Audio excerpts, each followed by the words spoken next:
Jennifer Zamparelli on 2FM. Sponsored by Virgin Mobile. We'll tell you when your phone is paid off. Virgin Mobile. Bring on amazing. Jennifer Zamparelli, 2FM. Good morning. Lads, freezing your eggs is something you often hear about on a list of fertility options, but have you ever met someone who has done it? Well, you're about to, because Susan Heeran from Cork took that option and is actually on the line now to tell us all about it. Susan, good morning.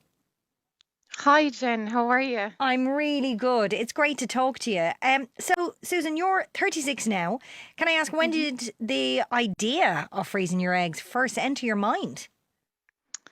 I suppose it actually goes back a good bit. It goes back about 5 years, I'd say.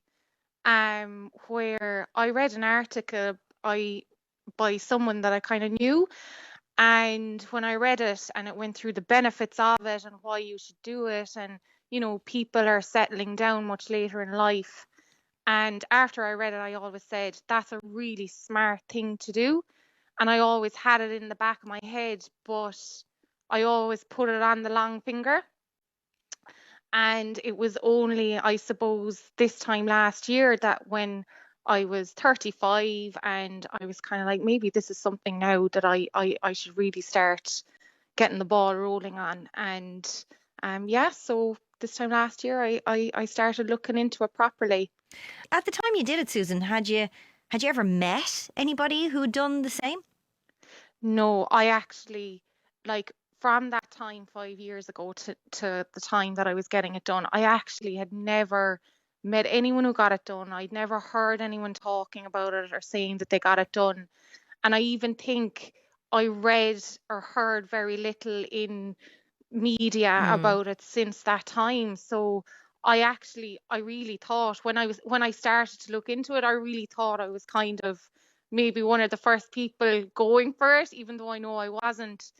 But then it turned out like I'm quite open about it, and I started chatting to people, telling people I was thinking about it, and then I was telling people I was in the process. And the more I was open about it, I actually heard of people who had got it done.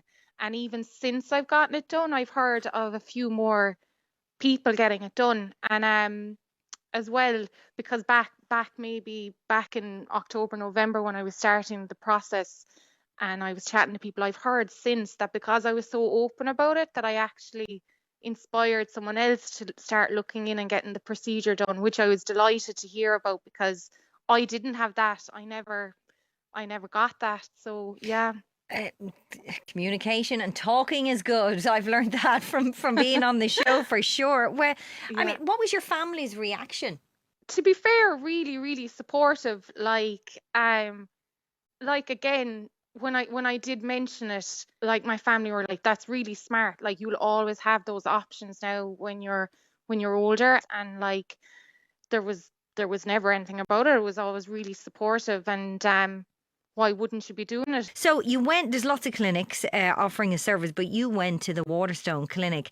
What was the initial process after? So you get in touch, then what happens? So I got in touch, and then they emailed me a list of before your first consultation, they say to head away to your GP, and there's a list of bloods and a list of hormones that you just need to get checked out. And your GP can do most of them. So I think there's a list of hormones. There's your AMH as well, which is your ovarian reserve, and just make sure your smear is up to date and have all that information. And then you can go then to your first consultation. And then in your consultation, they'll go through your results, and they'll just, ask you a few medical questions, and they'll do a scan on you and just check that, yeah, you're a good candidate. And once that's done, then they'll set you up then for a consultation with the nurse, and that'll be another week or two away from when your first consultation. And the nurse then, it's really good, and it's really well laid out, and it's really simple. And the nurse will go through that 2-week process leading up to your procedure, and it's done out in a little worksheet that on day 1 you come in, you get a scan done, day 2 you start this medicine, and day 4 you introduce another medicine. And then as well, they'll show you how to perform the injections, because the medicine comes in an injection form, And like, again, really simple. I mean, if I can do it, anyone can, to be honest with you. And they're really helpful, and they'll show you as many times as you need how to perform the injections. And then you kind of go by your worksheet then that she's given you, and day one you go in for your scan. It's really simple, it's really stress free.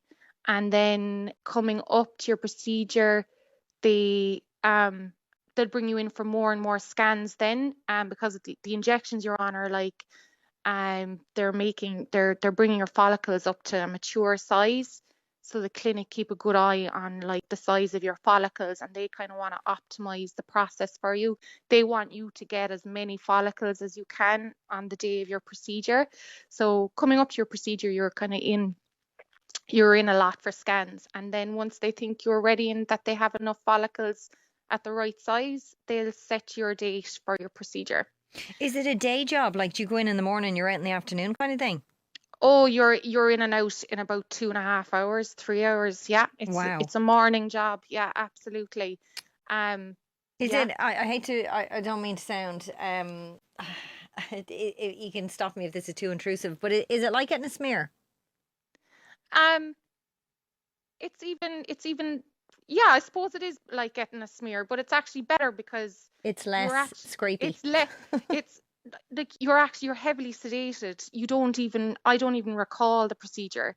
You're not under anesthetic, but you're sedated. So the last memory I have is the doctor saying, "Oh, hi, and what do you do for a living?"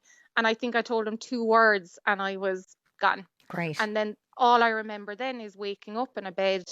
The nurse came in and she said everything went well, and they tell you how many follicles that they receive from you, and then they'll ring you then again that evening, then out of all of those follicles, how many were actually mature candidate eggs that they could freeze.